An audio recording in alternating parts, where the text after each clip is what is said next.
Europe 1, les carnets du monde. Avec Sophie Larmoyer et avec l'invité des carnets du monde qui nous a rejoint. Il s'agit d'Agnès Levallois, spécialiste du Proche et Moyen-Orient. Bonsoir Agnès Levallois, merci d'être avec nous.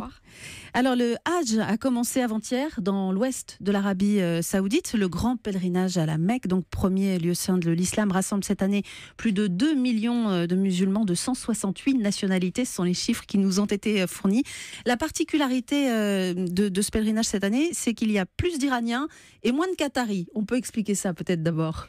Oui, effectivement, ça démontre déjà simplement la dimension géopolitique de ce pèlerinage et les enjeux géopolitiques qui tournent autour de l'organisation de ce pèlerinage.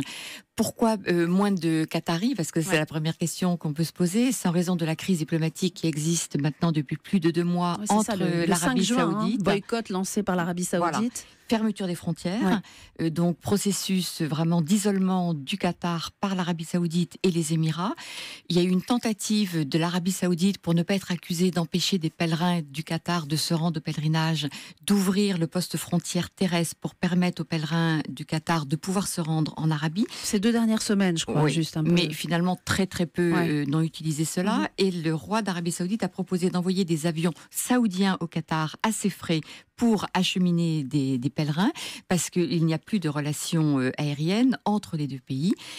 Mais c'est vrai que le Qatar est quand même très réticent, parce que les questions fondamentales de cette crise n'ont pas été réglées, et donc le Qatar ne veut pas donner de la possibilité à l'Arabie d'avoir l'air de se montrer grand seigneur, si je puis dire, sur cette question-là. Et plus d'Iraniens, parce qu'ils n'étaient pas là l'an dernier. Oui, alors les Iraniens, l'année dernière, avaient boycotté, si je puis dire, le pèlerinage, parce que l'année précédente, il y avait eu des échauffourées, il y avait eu surtout une grande bousculade avec de nombreux pèlerins iraniens qui sont morts lors de cette piétinade. Parce 464, précisément. Effectivement, pardon.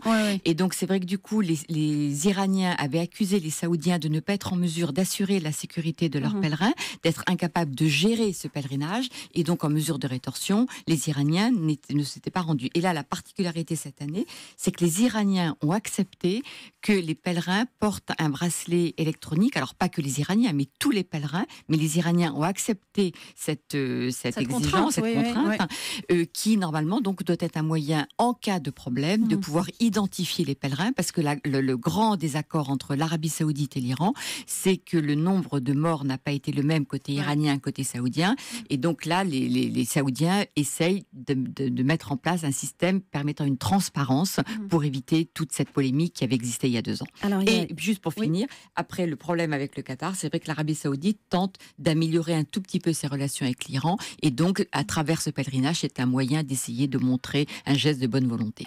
On sent que l'enjeu de sécurité est très important pour l'Arabie Saoudite. Cette année, ils annoncent 100 000 membres de forces de l'ordre, 30 000 médecins, 17 000 caméras sur tout le cheminement. C'est important parce que c'est leur crédibilité en tant qu'hôte qui est en jeu. Oui, parce qu'il y a quand même un certain nombre de musulmans qui mettent en cause la capacité des Saoudiens à gérer.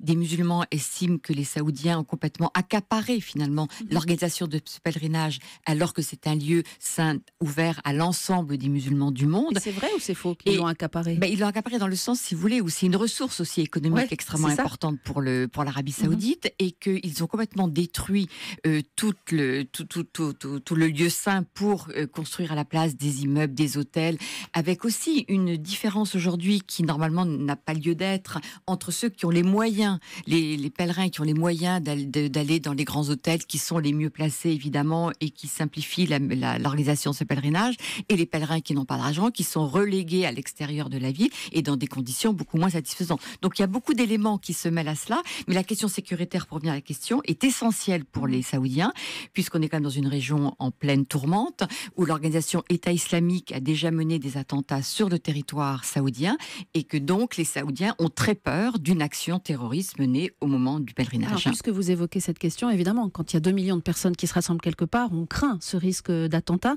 Est-ce que le grand pèlerinage de la Mecque est une cible pour les djihadistes de l'organisation État islamique? Évidemment que c'est une cible rêvée, si je puis dire, parce que s'ils arrivaient à organiser un attentat, ça démontrerait l'incapacité des Saoudiens à gérer ces lieux saints, et comme il y a une compétition de légitimité sur la gestion des lieux saints, que l'organisation État islamique remet en question cette légitimité que l'Arabie Saoudite a à gérer ces lieux saints. Donc si cette organisation pouvait mener un attentat, évidemment que ce serait très difficile à supporter pour les Saoudiens. Vous évoquiez la manne économique économique que représente l'organisation du grand pèlerinage à la Mecque.